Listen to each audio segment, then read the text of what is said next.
வேதங்கள் மொத்தம் ஓதி யாகங்கள் நித்தம் செய்து பூஜிக்கும் பக்தி அதிலும் உன்னை காணலாம்.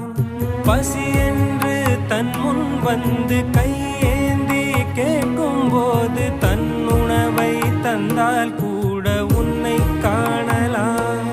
உன்னை காண பல கோடி இங்கு வாரி இறைக்கிறார்கள். எளிதாக உன்னை சேர இங்கு யாரு நினைக்கிறார்கள். அலங்காரம் அதில் நீ இல்லை, அகங்கார மனதில் இல்லை.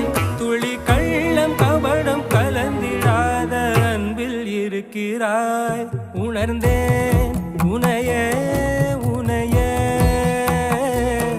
மறந்தேன்.